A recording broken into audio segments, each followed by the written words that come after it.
Hello, everyone, and welcome to our third and probably final episode of the Emily Henry Book Club. Of course, until we reread and or she publishes more books or the adaptations of her books come out, because that's all happening, which is something we can kind of discuss at the end here. But I am joined by the lovely Yolanda, which is half of StoryTube, and Evie. And today we are going to be talking about, I only own physically one of the books, Book Lovers and People We Meet on Vacation. It's fun because Yolanda is in Ireland and we get to see her covers versus our American covers that Evie and I have here. So these are Book Lovers is Yolanda's favorite. Evie, is it also your favorite? Nah, Happy Place is my favorite. Okay. We're team Happy Place, so that's fine. That's fine. So Am I gonna be kicked out my here? second favorite, though. Second favorite. Okay. So I am of the hot take opinion, hey Rogue, that Book Lovers is my least favorite. And I still really like it. And it wasn't my least favorite on initial read, but the longer that I've sat with it, it's my least favorite. And it's all because of one character. It's just because of one character. So before we get into the spoilers of both of these books, do we want to give a little non-spoilery breakdown of Book Lovers? And then do we want to start with Book Lovers or do we want to start with People We Meet on Vacation? I don't mind. We can give a bit of a both overview, I guess, or like where we sit with both of them. Like Sure. I was gonna say, for me, I think Book Lovers is my favorite in terms of the romance, and Happy Place is my favorite in terms of as a book, as opposed to as a romance book. You know, like I think I get it. stuff is great in Happy Place, but the like swoon romance is Book Lovers for me. So okay, yeah, fair. How about you, Evie? So Happy Place is my favorite book and romance. So yeah, but I very much appreciated Book Lovers, the romance there, where it's not a case of opposites attract, it's a case of they're very similar. they are. And I love that. And they're not quite enemies, they're more just like we both had bad days. So yeah. I feel like this is very poorly categorized as an enemies to lovers because it's not enemies to lovers. I would say it's more competitors to lovers, like, but they don't have an established history where there's animosity towards each other. It's just like you said, like catching someone on a bad day. But Book Lovers, for me, I grew up with the film You've Got Mail, and I love that movie so very much. And for me, this is like the book form of You've Got Mail, which I really enjoyed. Yeah, exactly, Simon. It's so not enemies to lovers at all. It's just not. And basic premise for Book Lovers is that we've got two people that deal with some aspect of the publishing industry. They have an encounter early on in the book. It doesn't go very well from the perspective of our main POV, Nora, and they go their separate ways. Nora then goes on this, like, I don't even know if we'd call it a spiritual journey, but it kind of is, with her sister, who is going through something. It's rather ambiguous throughout the book. And they end up going to this small town in North Carolina, or I believe it's North Carolina, correct? Or is it South Carolina? North Carolina. Yep. North Carolina. And it's a setting of a book that Nora helped get published, which her sister Libby thought would be this like magical place and this whole magical experience. And when they get there, they realize that the book was rather deceiving as to how magical this place really, really was. And of course, because it's a romance novel, our antagonist, I'm using that term very loosely, Charlie, who we met in the beginning encounter, is of course in said small town. And then do we want to give a little context, background, non-spoilers for People We Meet on Vacation, or do we want to jump right into our conversation of Book Lovers? I guess we can do a bit of a People We Meet on Vacation, just so we can keep like non-spoiler together, or I don't know, what do you guys think? I'm game with either one. I support keeping non-spoiler stuff all the same, and then we can just go into spoilers. So Cool. Does someone want to describe people we meet on vacation, or I can do it? I don't care. I'll jump love in and you it guys. more than both of us. I do think. like this Go book for more. So this is so whereas Book Lovers is miscategorized as enemies to lovers, People We Meet on Vacation is very accurately categorized as friends to lovers. And this book, it focuses on Alex and Poppy, who can someone hold up People We Meet on Vacation so we differentiate the book here? Yes. Okay, so we're talking about this book now. Our two protagonists in this book, Alex and Poppy, meet in college. They are very much a case of opposites in terms of personalities, but they form a really wonderful friendship, and they take these really interesting trips and vacations every year. Where the book starts, we know that they've had a falling out and they haven't gone on a trip for a couple of years. And it is the retelling of getting back into the swing of their friendship and how that friendship evolves over this one final vacation. Yes, I'm here. Exactly. I mean, get ready, Evie. Hello, Christine. So that's kind of our summary for both of our books. I feel like we can jump into our little spoiler chat here now. Do we want to kind of singularly talk about one book, or do we want to intermingle the books in terms of themes, plots, all that kind of stuff? I'm game with whatever you guys want to do. I'm actually not sure what works best, but I was just thinking as you were describing People We Meet on Vacation, or You and Me on Vacation, which was my version for some strange so weird, reason. a different title. Yeah. I don't understand that decision. Yes. I never will. But it's kind of cool that it's not really enemies to lovers. It's more like bad first impression to lovers. Yes, very much so. Yes. But that one that's more of a antagonistic setup, the two characters are actually very similar, whereas the one that has a friendship as the basis for the eventual relationship has two characters who are very different from each other. Very that's different. A little bit counterintuitive. It's kind of cool. I like that. I liked it too. Okay, so I'm gonna jump into our little book lovers chat here because character-wise, the main three characters that we get to know the most over the course of this book are Nora and Charlie, who are our romantic entanglement, and then Libby. Yes. It's holiday in Europe. And I couldn't stand Libby.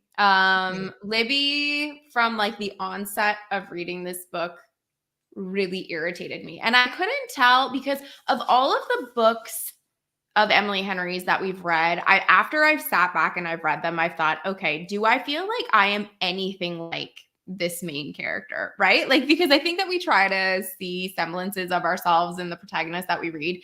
And I felt like, in terms of Nora, who I think is a very well-written character, like, she's very high-strung, which I deeply relate to. And she is a planner. Like, that part of her I get a lot. She is way more tolerant of her sister than I would ever be. I was like, for someone that is this high-strung, the dynamic between Libby and Nora confuses me. And I didn't get it throughout the whole book. I get that. I think Libby is the exception. Like, nobody else would, like, Nora would put up with anybody else. But it's specifically not just because she's her sibling, because I mean, I don't have siblings, but I'd make the assumption that you'd be less likely to put up with your sibling sometimes than with other people. But because there's this parentification going on, where she feels so protective of her little sister because their mother died, and she kind of helped raise her and look after her financially and emotionally and all these things. So I think that's the key difference, where, like, this is her baby sister. She has kind of acted as a mother figure. Right. So it's just different. Like, she has a blind spot for Libby. because she'll take on all of that extra annoyance. So like anybody else, I feel, is like would act that way, and Nora would be like, fuck off. Like just like Right. don't talk to me. Whereas she doesn't take that aggression out on Libby, she puts it on herself, Hmm. which is kind of like the arc that she goes through. I really love that about Nora. Like her main thing of like, I shouldn't have been this person's parent, but I was, and I need to Hmm. learn to look after myself and like, but also let that person go and let them make their own decisions. Yeah. Yeah, but I do get that. I don't think it's an uncommon thing to find Libby irritating. Yeah. To answer you, Simon, I do not have a sister, but I have a younger brother. I am the elder sibling in the relationship. So I get a lot of Nora's POV, but I am way less patient in regards to that sibling dynamic. What do you think, Evie? What Yolanda said exactly. No, I'm just kidding. So I mean, genuinely, seriously, I don't think I could put it a better way. Again, that parentification, and the shift in roles where Nora takes care of Libby.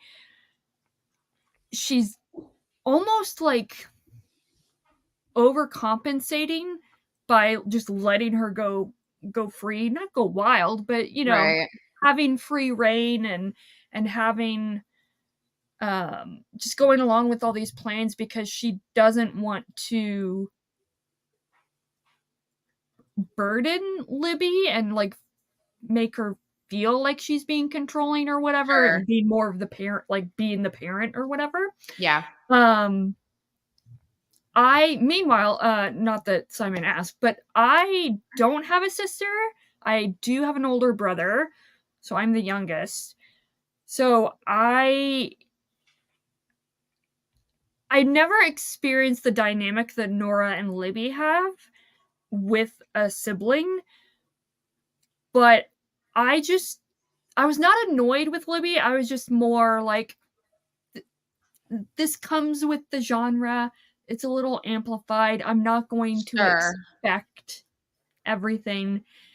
And especially considering why Libby does the things she does, it's this overexcitement. So I could see why she was particularly acting this way. Sure. Because she, again, it's this like anxiety in a way of she knows Nora, she knows the way that Nora is, so she's trying to overcompensate in a way to be like, okay, I really want her to like this place. Yeah. Overexcitement. So I get that. And I think a part of my brain was thinking about it in that context. But of course, we don't know the full motivations of what Libby is doing until quite a good way throughout the book. So I think for me, like my deep-seated frustration didn't even come from the dynamic of Libby and Nora. It came from Libby and her husband, where I was like, you've up and left your partner with 3 small children for like a month and you're not answering calls. Like you're seeming really vague. Like I have a 2-year-old. I have solo parented for a weekend and wanted to like just go and cry in a corner because it's a lot. Like it's a lot. I can't imagine doing that with multiple children for a month. Like, and she just didn't seem like a really grateful character to me. It's like to have a partner in her life that was willing to do that. And even though I felt like it was trying to being portrayed as like she was at mother burnout, I'm like, girl, I get it. Like, I get this. But simultaneously, I'm like, this isn't the right way to fix this. Like, it's just not. So I feel in part my struggle with Libby also was because yes, Libby would have been much more interesting for that. I feel like. I mean, think to be fair, I'm pretty sure Libby and her husband like arrange this stuff, and we just don't get we don't get like, that till later. Dynamic, the logistics of it all. Exactly. And that's the thing. Like later when it's revealed, I'm like, oh, okay, fine. But for 2/3 of the book, I was sitting here thinking, how? Like this doesn't work for me. And I think in part it's because I had already read a few other Emily Henry books. Like I think it was the last book I read before Happy Place, which is like, as everyone knows, my god tier. And I feel like the friendships that Emily Henry writes for the most part and the side characters are so good that is probably more so why I struggled with Libby, because compared to all of the other side characters, I think she's probably the weakest written of all of Emily Henry's books. That's I interesting. I Yeah, could go see ahead.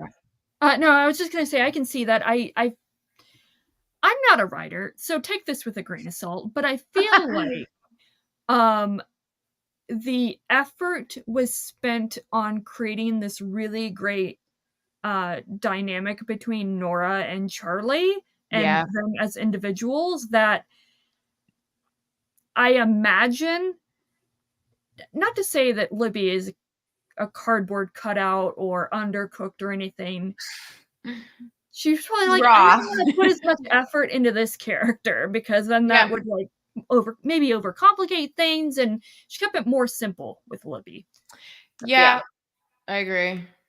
Yeah, she's a bit more functional. Like she's the character to get Nora into this situation, but Yeah. also to show us who Nora is, right? Like we learn so much about who Nora is through how she treats Libby and like her backstory with Libby and like all that kind of stuff.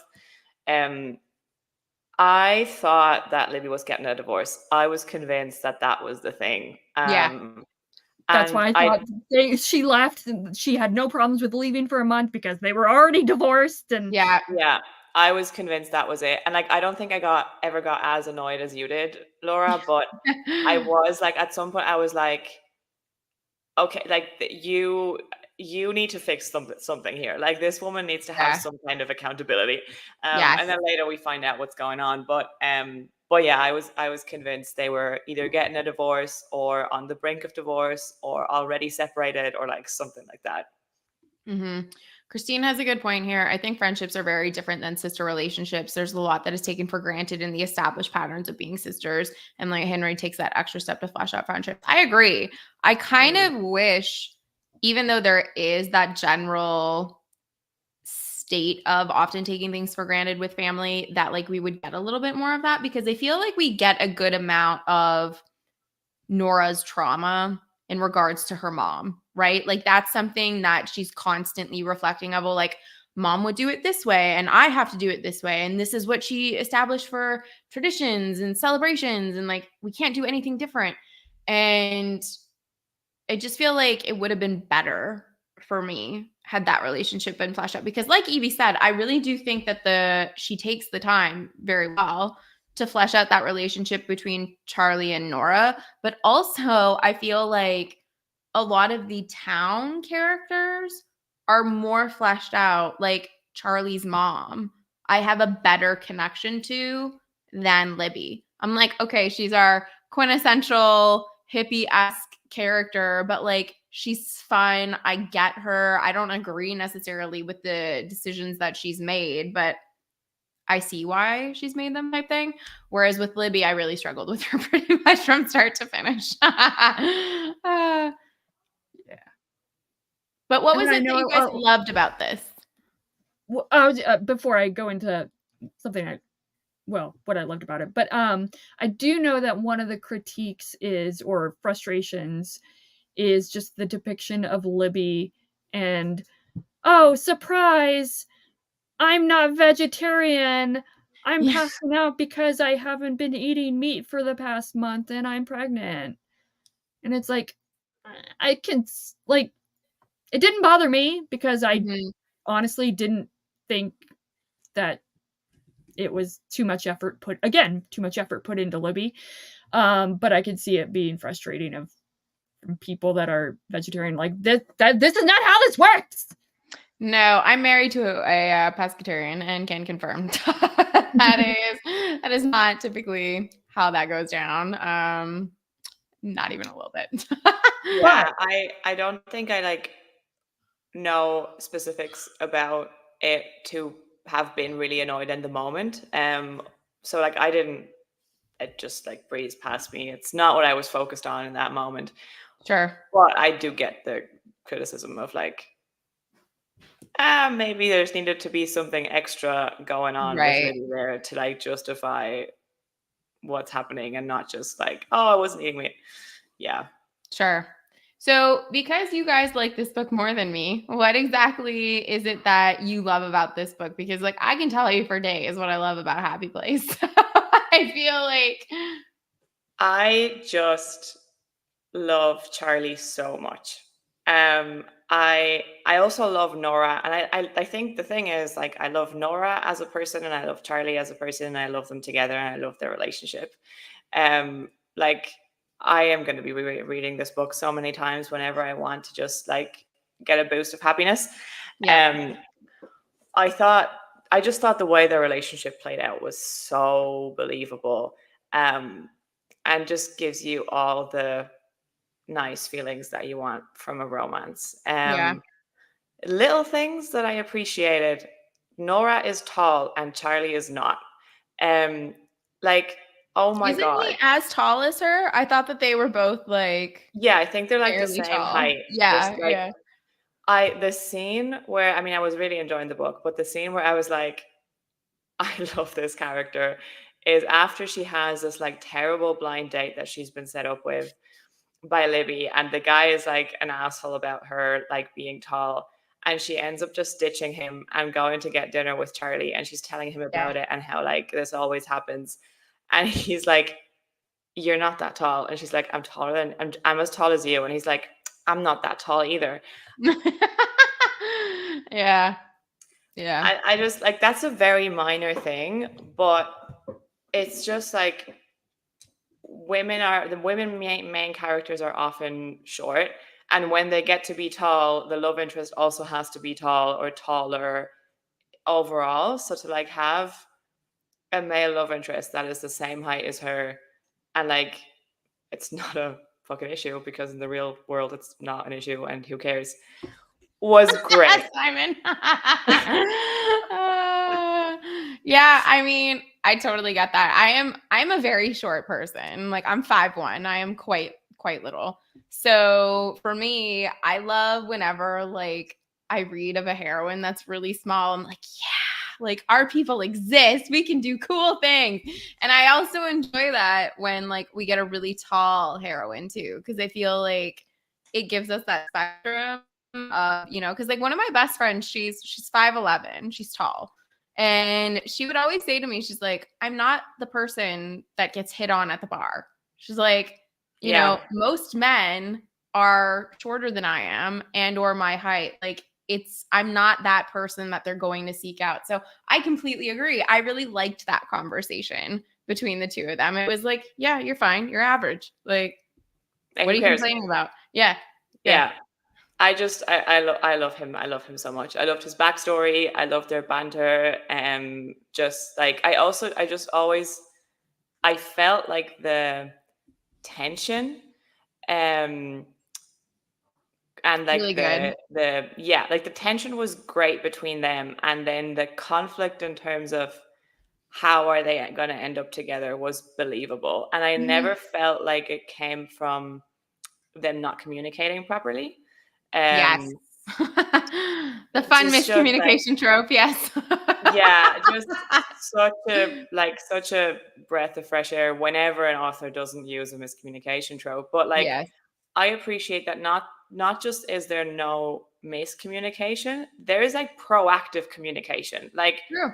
she is a grown up, and like at some point she like straight up tells him, and she's like, look, if your problem is that you don't want to be with me, like just tell me, like it's fine. Mhm. Like if your problem is something else, it's something like whatever, but just be straight with me. And I love that. Like, yeah, if you're in your 30s, like, you're not going to waste your time with like, oh, Yes. what does he think? No, you're just going to have a conversation. And I love that the conflict came from external factors, and it felt believable. But Yes. anyway.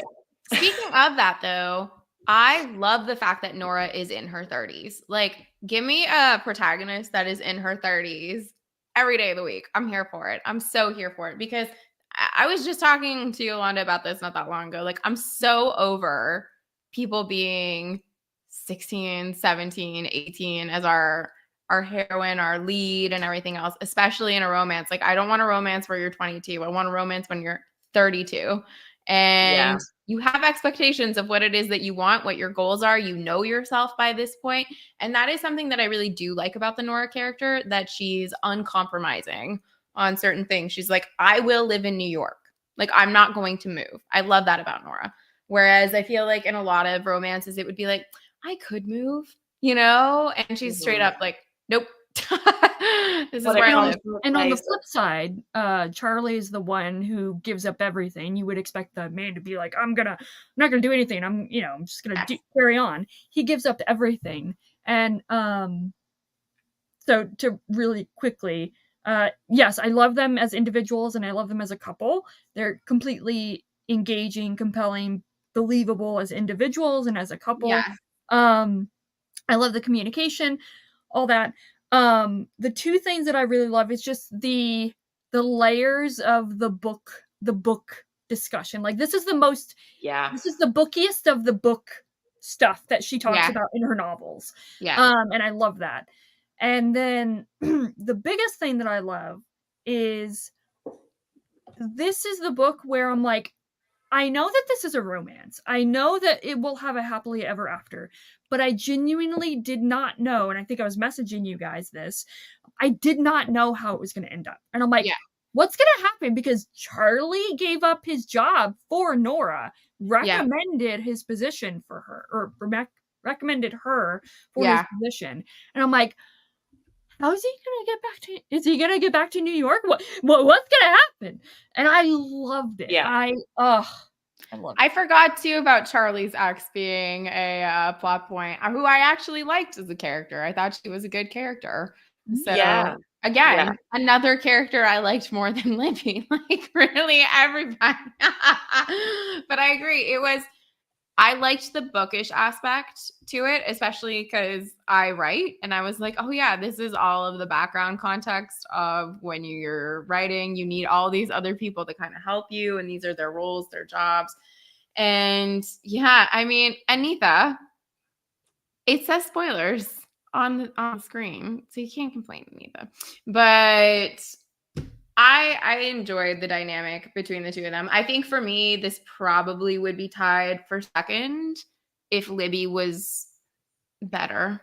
I mean, that's the only way I really know how to phrase it, because like, you can't write her out of the story because so much of the plot revolves around Libby. I think that's what it comes down to now that I'm saying all these things out loud, is that I feel like at times too much of the plot moved away from Nora and Charlie to focus on Libby.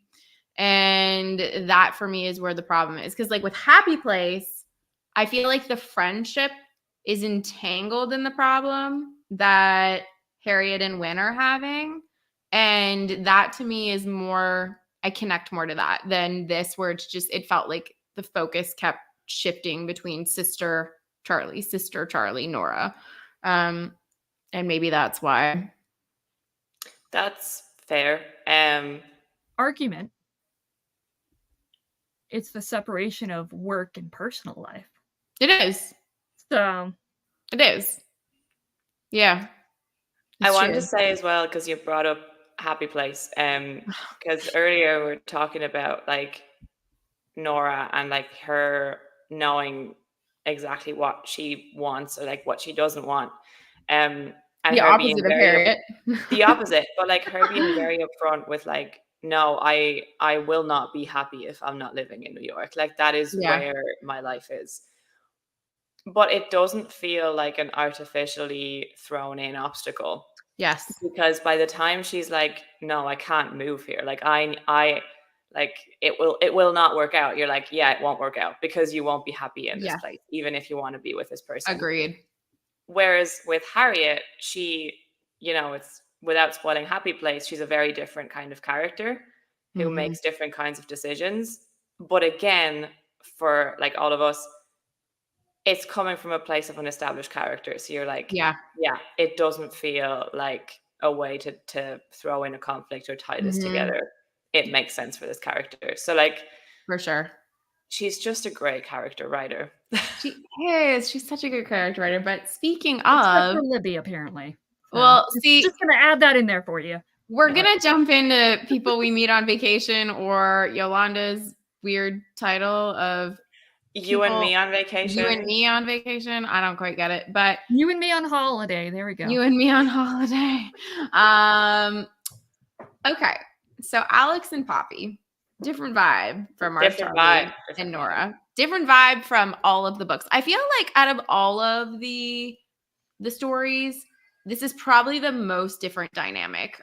Because it's not that established like flirty banter that you get really early on with most of these stories, right? Because it's not a budding romance from the get-go. It's supposed to be a friendship. Harriet is a coming of age and figuring herself out, and Nora knows herself already. I like that about her. That's a good point. That is a very good point. I almost feel like, just to kind of give my last little shout out to Happy Place, that Wynn and Nora are more similar than Harriet and Nora would be, because stuff. But I'm not going to give away too many spoilers for that. If you want spoilers for Happy Place, we had that chat on Yolanda's channel. But people we meet on vacation, or again, I've already forgotten your title, Yolanda. You and Me on Vacation, I think. Yeah. Evie hates Poppy. Like, hates Poppy. I hate them both. Hates hate them them both. both I'm so equally. sorry. I'm so sorry that I got that wrong. I loved Alex. I'm I team really Alex. liked Alex. Yeah. I like Poppy, like, because I can understand Poppy's perspective. Like, I get it. But I know that people, like, this is most people's least favorite book, I feel like, of the Emily Henry romance genre. I feel like it fluctuates between this one and Beach for being people's least favorites. So I'm curious, Evie, give it to us. Let us know. We're here. It's a safe space. Kicked off the stream. So am I just gonna rant now? Is that what you're asking me to do? Hey, if you need to rant about Poppy and Alex, do it. So it is literally the opposite of Nora and Charlie, where I didn't like Poppy and Alex as individuals, and I sure as hell did not believe them as a couple. Okay. As romantic leads. I could have liked Alex on his own, but I feel just Poppy is literally so mean to him, and just that really just not icked me. It just rubbed me the wrong way. Like, I'm like, you are so mean to Alex, and he's your supposed friend. Like, I don't understand how this could be perceived as like, oh, bantery, and this is just our dynamic. Like, it just was not a believable dynamic to me. And then on Alex's side, and the more that I thought about this, the more that it just kind of enrages me, is that he seems like the stereotypical guy of waiting around for a girl, and it's not quite friend zoning, but like he's being like, oh, she'll like me one day. Like he never was actually friends with her. Like, he goes to get a freaking, actually, let me say this and then I'll ask. He gets a vasectomy because he's like, oh, she got pregnant, so now, I have to go. He makes a rash decision like that because I'm like, what is this logic? I don't understand it. Okay, so my question, Yolanda, in the UK edition, apparently that is not a plot point. Really? No, it's not. Interesting. I had seen, because when we were talking about the change in the epilogue of Beach Read, I looked it up and I found that there was a vasectomy in People We Meet on Vacation, but I actually don't know where that plot point is. So that's not in the UK. Ireland's too Catholic to have the vasectomy. The entire European market. So, because I actually saw an interview that Emily Henry did, and she said something along the lines of like, her UK editor was like, our European readers are they're not gonna understand this, they're not gonna get it, they're not gonna be able to, like, interesting. It's not a thing that gets talked about here or done, not because of like being like anything to do with being prude or anything. It's just not I mean, I actually don't know, but I don't think it's something that gets like done lightly or like frequently or discussed openly. So, I mean, I don't think I would have been bothered. I'm not bothered by that being a plot point, depending on how it's handled. But I understand an editor being like, this might be jarring. Like Know people your would be like, audience. that Yeah. is so overboard. That's It- so interesting. It is overboard. And honestly, I think this is another case of where, like, I wish I had read the UK edition because I might not be as frustrated. So, what is the plot point with the vasectomy? So Poppy is seeing somebody who I thought was actually very nice in the book. And it's when they go on their Tuscan vacation. She realizes Yeah. that she's late and thinks that she's pregnant. And when they get back from said trip, Alex, who I can't remember the girl that he was seeing at the time, she's the fellow Sarah? teacher. Claire? Is that what you said her name was? Is it Sarah? Sarah? I think that is right. I think it is Sarah. He decides he goes and gets a vasectomy. And I think it's because he realizes that Sarah is not the person that he really wants to be with. And he wants to make sure that there isn't any ramifications from their relationship. The plot point didn't bother me personally. I actually quite believed it. Because my whole thing with Alex is that Alex suffers from anxiety. Like he very clearly suffers from anxiety. And anxiety is so individual and so specific to the person that because I am also an anxious person, I can look at someone with anxiety and be like, I don't know how it manifests for you. It clearly for Alex, I think manifests in a way that he suffers with communicating. Like that is crippling to him. And he'd rather brood alone in a dark room than man up. I mean, see, here's the thing.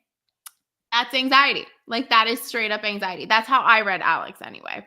And that it's someone who doesn't want to impose. He would rather go with the flow if it means that it's easier, happier for other people. Like he comes second to everybody else. And for me, the thing that I really love about Alex is that he struggles with new situations. Like we know from that initial car ride that like he's pretty vanilla, right? Like he eats relatively the same foods. He doesn't do anything like outside of his norm. And Poppy is that experience for him. Like she pushes him in a way that he didn't think he was capable of. And when you get that almost endorphin rush, right? Like it's a drug. You want to keep going back to that. And for him, Poppy really is that. And I resonated differently with this book, which I've been very open about because of the fact that I knew Josh for 4 years before we decided to start dating. And Josh was Alex. Like Josh very immediately knew that he wanted a relationship with me and hung around for 4 years before I was like, okay, yeah, I'm ready. So I relate differently, and I could see why not everyone would relate to that book or that storyline or plot line.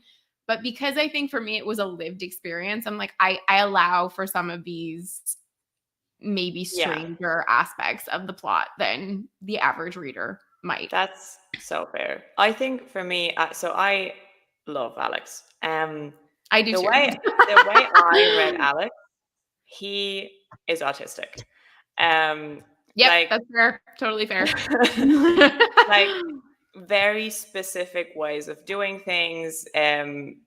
Gets anxious and stressed if that gets messed with, like routines. This is what he likes, this is what he doesn't like. He's made those decisions. He goes and he buys like the same t-shirt and the same shoes all the time because that's what he likes. Yeah. So like even like there's very early on, I think in like when they meet and they're like on that first drive together, and she puts on music, or she asks if she's gonna, and he's like, no. And he's like, why not? And he's like, because like the road is busy. I can't drive. Yeah. And I was like, thank you. Sensory issues. Like if it's too loud, I can't concentrate. Totally. So I could relate to him. I definitely had less of a like I was in love with Charlie. I was not in love with Alex because I was Alex. So I was like, this is me. I do like I bought the relationship between them, like kind of like you were saying, Laura, of like Poppy, like he wants new experiences maybe to a certain extent, Yes. but he wants them through a sampler. And she Yes. is that like I've sometimes said this, like this is such a ridiculous like comparison. But sometimes I've told Carlos, like I picture that he is like a squirrel that goes and collects all the little nuts and brings them to me. So I don't have to go and do the collecting, but I still want the nuts, you know? Yeah. Yeah. So I feel like love that that's analogy so much. And it summarizes your guys' relationship so perfectly that I am so here for it. Oh man, that's great.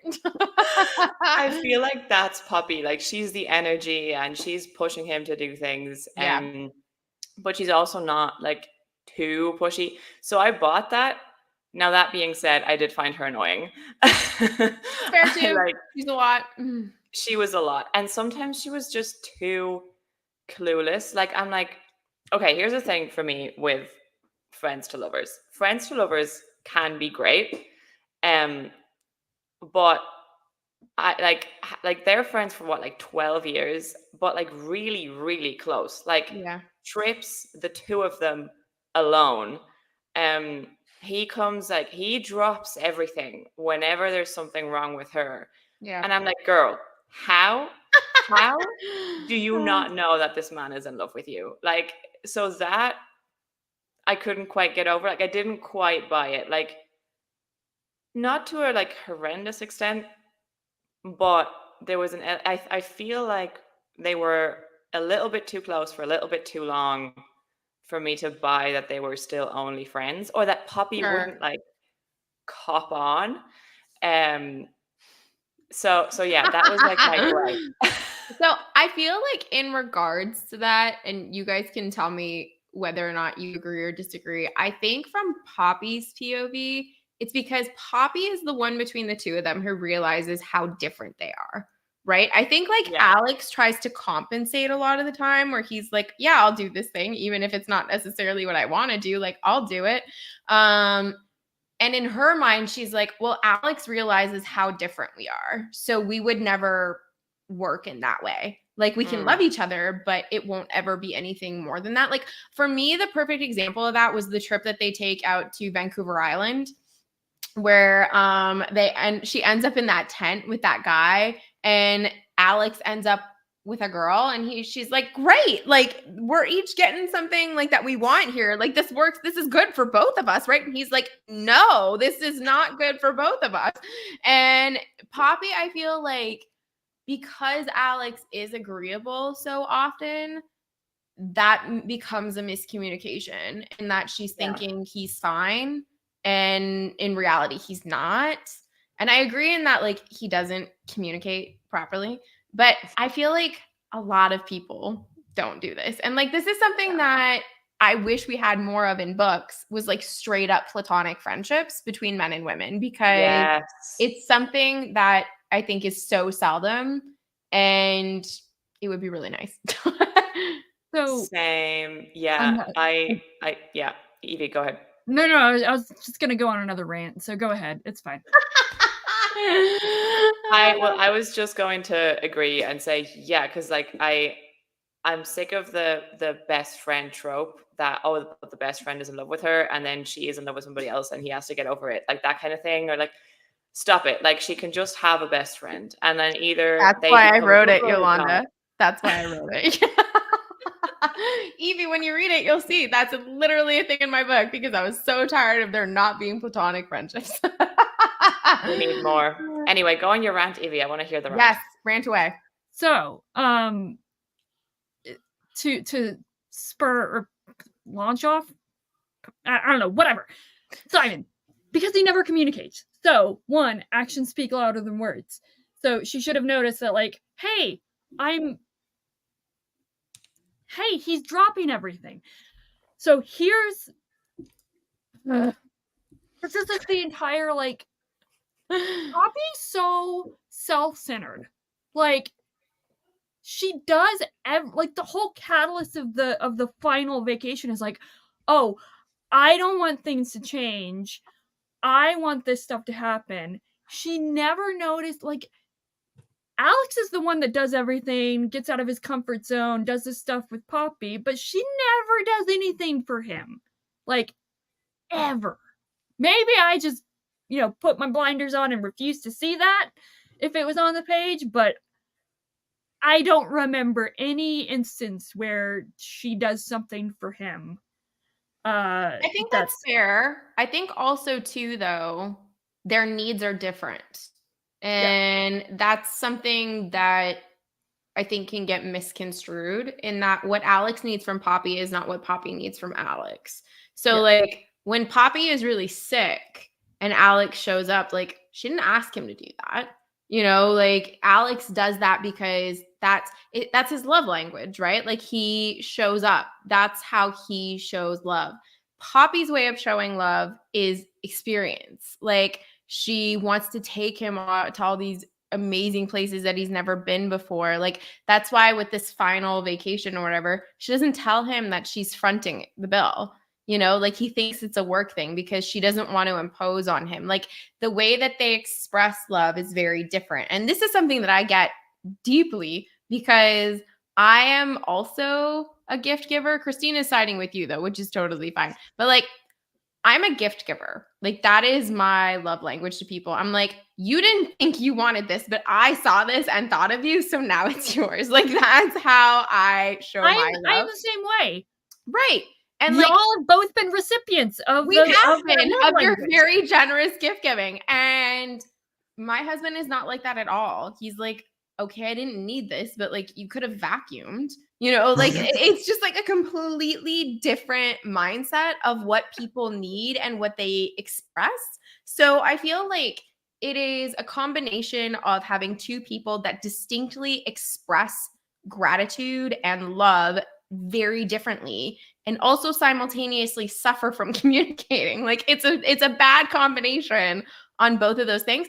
But I feel like that's what makes it all that much more relatable in that, like, I think we've all met a Poppy. And I feel like every woman at some point in her life has had an Alex.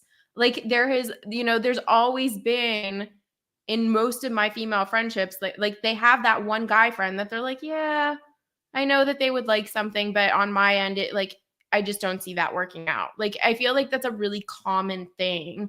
And because we as women love them for their person and their friendship, we don't really want to let go of that sometimes, even though we know deep down, like it can't work out as a friend because they want the next thing.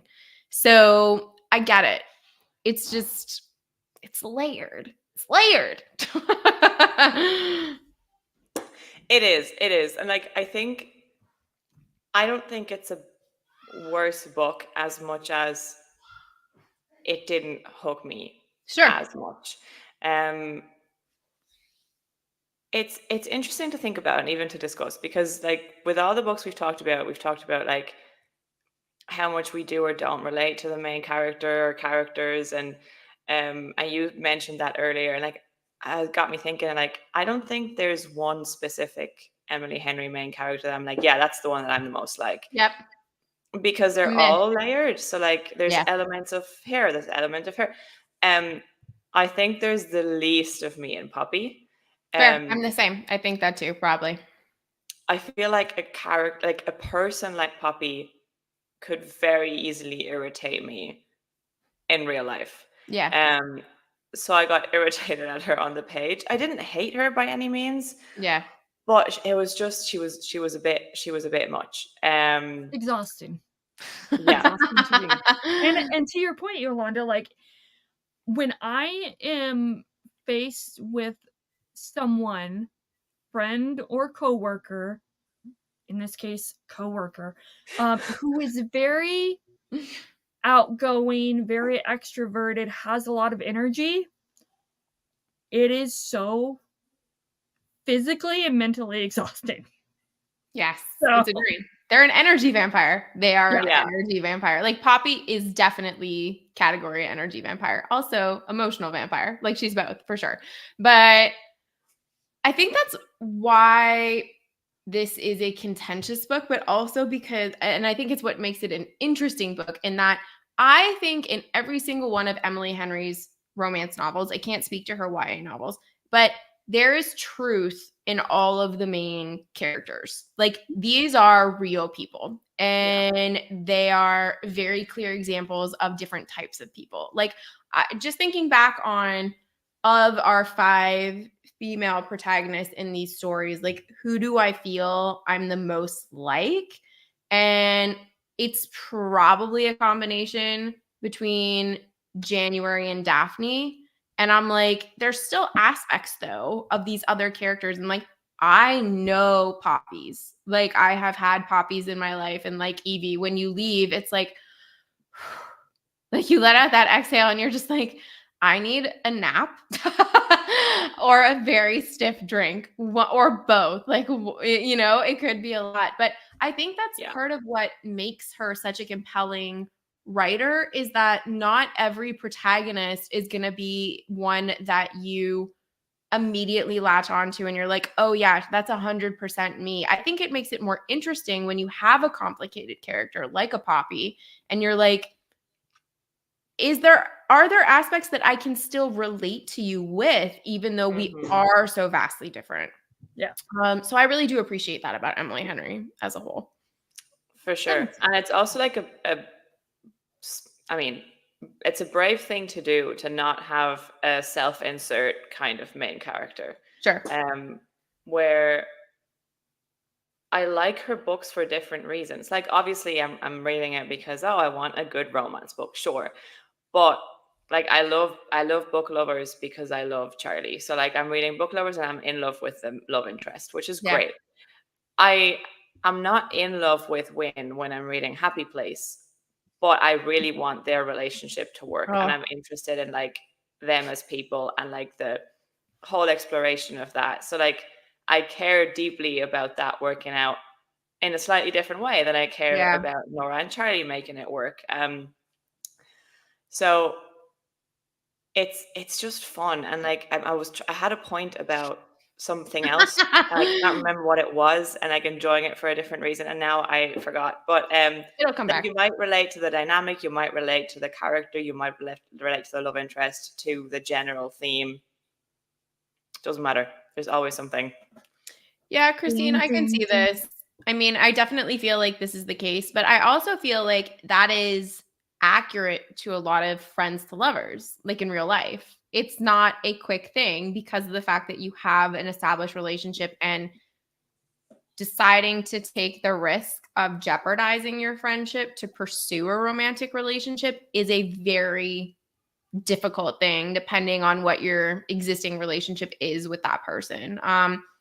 For me personally, I muddled for a year over the fact of like, if I wanted to try dating Josh. Like, it took me a really long time to be like, yep, it's worth taking that chance because he was one of my best friends.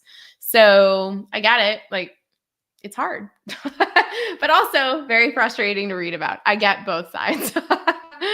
I think there's a very, very thin line between it being believable, but also compelling, not frustrating, but still believable, but you can root for and there's tension, and then you want the bit of a back and forth because it's a book. So it's and the line is going to be somewhere different depending on who you are and like your experiences. So like, I think it's a difficult one to pull off. I think it's harder to pull off than like a Rivals to Lovers, like to pull it off really well.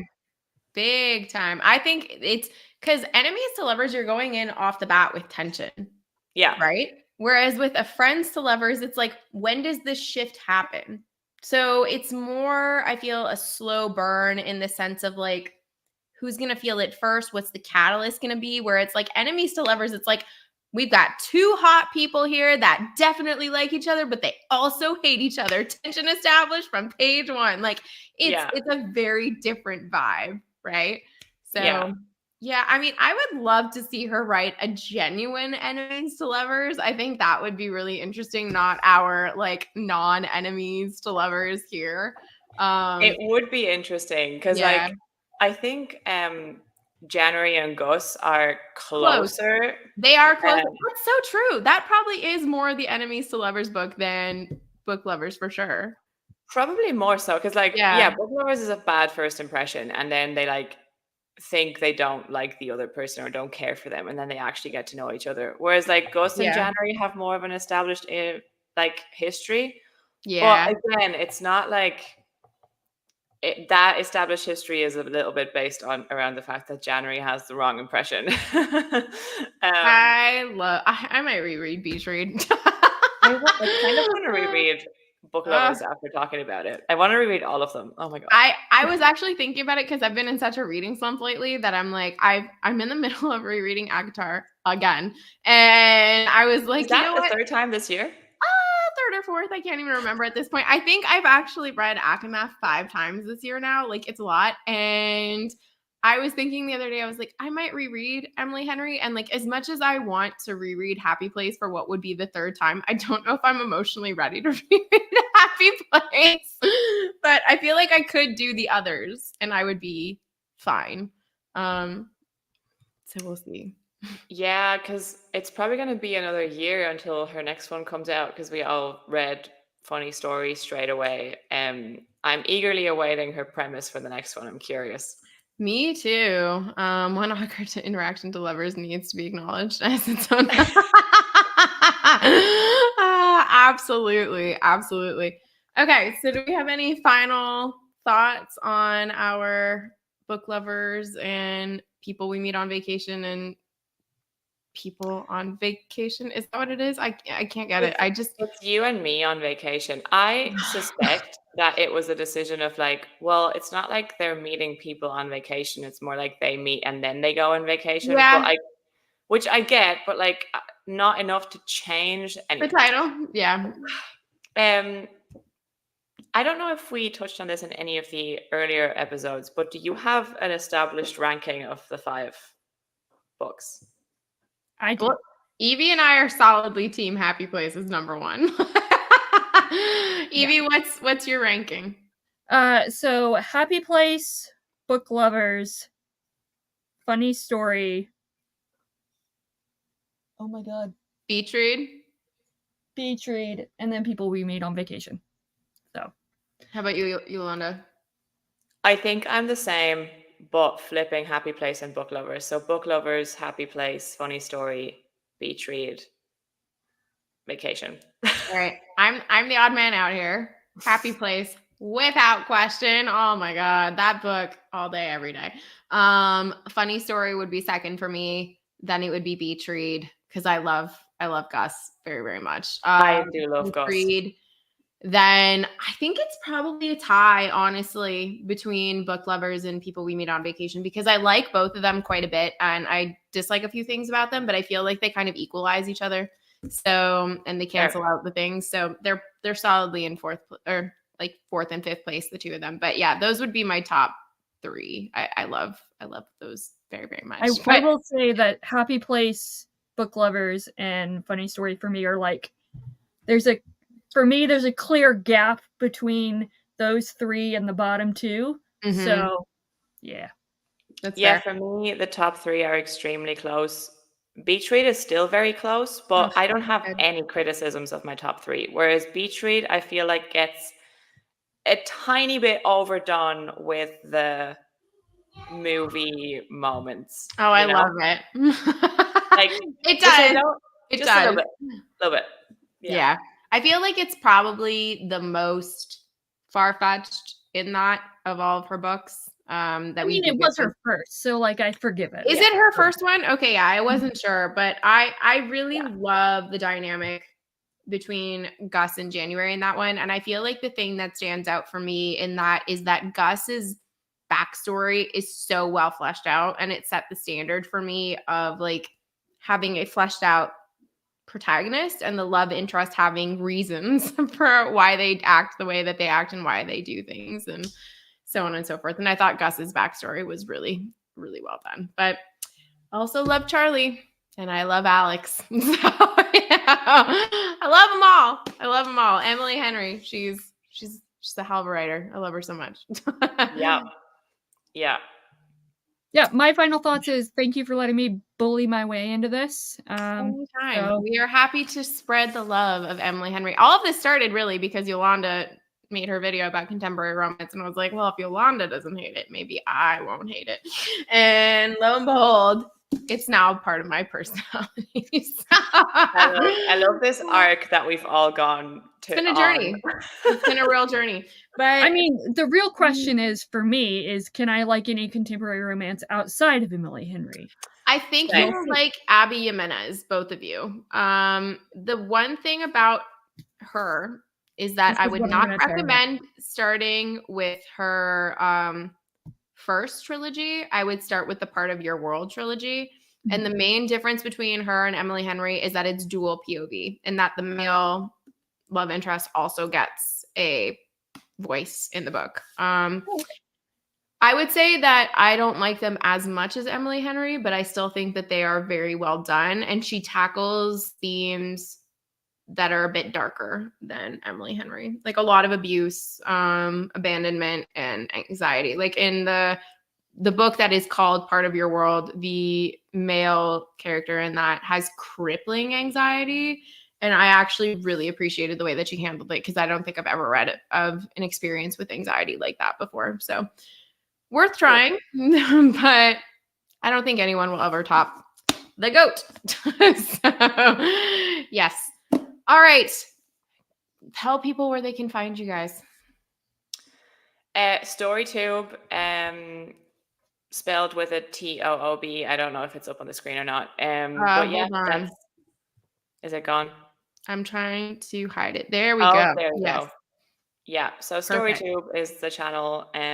You will also find Carlos the Squirrel there, which I guess I've made a thing on this chat. And that's about it. Well, Discord as well. Yes. Sorry, Evie, 1 second before you go. Simon, that was actually the third and final book of the Part of Your World trilogy. Because we meet Justin or he's referenced in book 2, I believe. Oh, that's the. I thought there. Sorry, I thought the Part of Your World trilogy was the first trilogy. Yes, I'm sorry. That's the first one. Then the second one is it's a letter reference. Yours truly, is that one? Doesn't she have like 2 trilogies or whatever? Yes. So there's the first trilogy, which is real bad, which I would not recommend. And then there's Part of Your World, which is book 1, Yours Truly, and Just for the Summer, which is the second trilogy, which is the Part of Your World trilogy. Thank you for the correction. Yes. Tell everyone where they can find you, Evie. So allegedly I have a channel. I pretty much only post twice a year, but I do have a Simon Jimenez interview on my channel. Just, gotta shill that stuff until the day I die. I'm most active on Instagram, posting reviews and stuff. And then on the various Discords. So She Was Only Evie, I think I mentioned that. I don't know. Tell people your Discord and your Instagram. She Was Only Evie. There we go. All right, everybody. Thank you so much for joining us. We will likely do a reread of Emily Henry at some point, or when the adaptation / TV shows come out, that will be heavily discussed because I am going to be so critical about Happy Place. I cannot even explain how critical I'm going to be. Whew. I will have a drink ready just in case I actually need it. The red pen will be out. Persuasion Netflix adaptation experience. Either way, we obviously want it to be good, but if it's not, it's going to be so fun to tear it apart. It's going to be great. As always, thank you guys so much for tuning in. Hit like and subscribe if you want to do all that fun stuff, and tell us what your favorite Emily Henry book is down in the comments below. We'll see you next time. Bye.